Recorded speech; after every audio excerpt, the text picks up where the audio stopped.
Welcome to a bite-sized guide to transfers and pets potentially exempt transfers.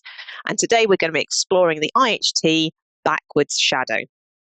And my name's Julie Bell. I'm a private client practitioner based in Manchester.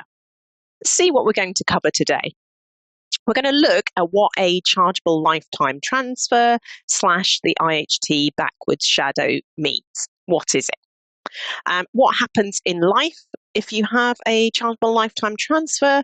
And then crucially, particularly for us, we're going to be worried about what happens in death and our death calculations if we have a chargeable lifetime transfer. And then we're going to look at a couple of detailed examples where things have really gone wrong, but by a very small margin, but they've had then a really large effect on the IHT that is being payable. We're going to look at some options and what order we potentially might need to do things in. Let's start off by having a little reminder of the basics, particularly when we're looking at pets. So pets are potentially exempt transfers. So today I might be feeling really generous. I've got £100 million in cash, so I've got no CGT issues. And I decide to give that all away. I decide to give that all away to my neighbour.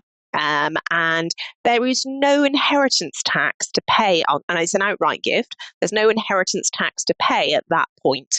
My neighbour is fervently hoping that I survive 7 years, because obviously it's a very large gift. If I do die within that 7 years, neighbour knows that there's going to be a big IHT to pay, bill to pay on that gift. If I can get over that 7-year timeline, then it's going to that £100 million gift is going to be outside the IHT calculations when I die.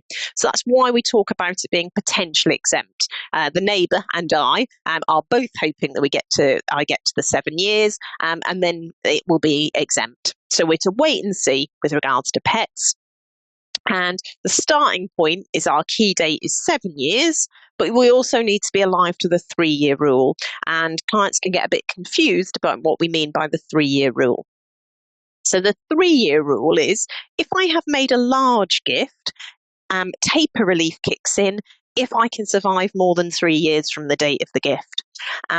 It needs to be a large gift because it needs to be taxable in and of itself. So if I make a small gift of £100,000 to my neighbour, it's an all or nothing. Have I got to the 7 years or not? There's no 3-year advantage at that point. Just to highlight that to start with.